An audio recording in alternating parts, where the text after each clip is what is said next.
चाकरी घृण्य आउ परिवार पाई अलड़ा सांगसाथी कथा न कहबा भल आउ एपरी समय सरकारी उदासीनता सेमानंक पाई चिंतार कारण पलटिछि। बालेश्वर 30 जन किन्नर सेमानंक समस्यार समाधान पाई बारंबार प्रशासन निकटरे गुहारी करथिले भी एपर्यंत कोनोसी पदक्षेप निया जाउ नाही। कार्तिकरु प्रिया दीर्घ 15 वर्षर यात्रा दुख निर्यातना लांछना सत्वे हार मानि नाहंती से। बालेश्वरर प्रियांक एही जीवन संघर्षर कहानी एक सिनेमार कहानी भली लागुथिले भी बेस वास्तव। युक्त 3 पढ़ुथिबा बेले कार्तिकंक शरीर रे आसीथिला अस्वाभाविक परिवर्तन, चाली चलन भी हठात बदलिथिला।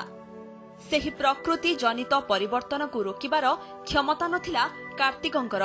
पुअर प्रवृत्ति तांकर झियंक भली होइगला आउ से होइगले अलड़ा एवं मजाकर पात्र।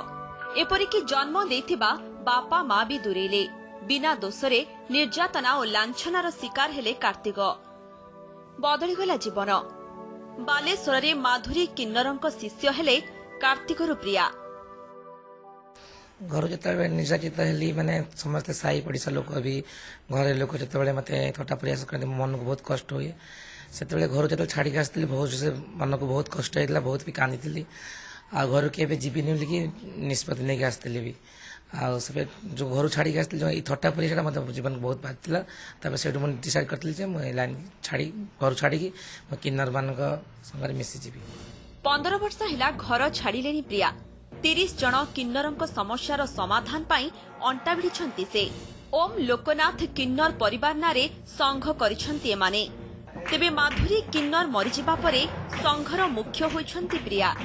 तेबे सबुठारु बड़ कथा हेउछि एमानंकर ना जागा अछि ना घर। 11 दफा दाबी नै सरकारक निकटरे पूर्वरु बारंबार गुहारी करिथिले भी एपर्यंत कोनोसी पदक्षेप निया जायनी। मोर गुरु जो माधुरी बालेश्वर संगे देखा सी मैंने सी पाक आसली आसला से मत कहले जेतु वर्तमान 6 मास मो पाखे रही 6 मास रहा तोर माने किमिति तू किमिति माने तो चिन्ह जानी प्रथम 6 मास रहा पड़ो कि जाकि मुझे चेला करी 6 मास रहा मत से शिष्य भाव ग्रहण करते ना अंक आधार कार्ड अच्छे ना पान कार्ड अच्छे ना भोटर आई कार्ड अच्छे ये सब 11 दफा दाबी आम सरकार को देचु। सरकार सहित भी आम शुक्रवार न कमिशन सहित भी डिस्कसन करूँ। जदि ये सब समस्या समाधान न हो आगामी दिन खाली ये बालेश्वर जिला नुह ओडिशार समस्त किन्नर मान राजरास्ता को ओह्लैबे बोली आम कहीकि आसीथिलु।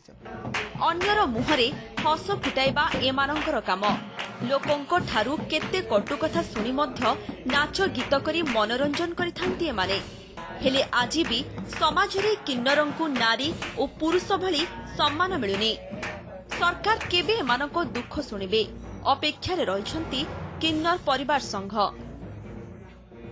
बालेश्वररू कैमरा पर्सन शेख गुलाम को सह ब्रह्मरथ न्यूज 7।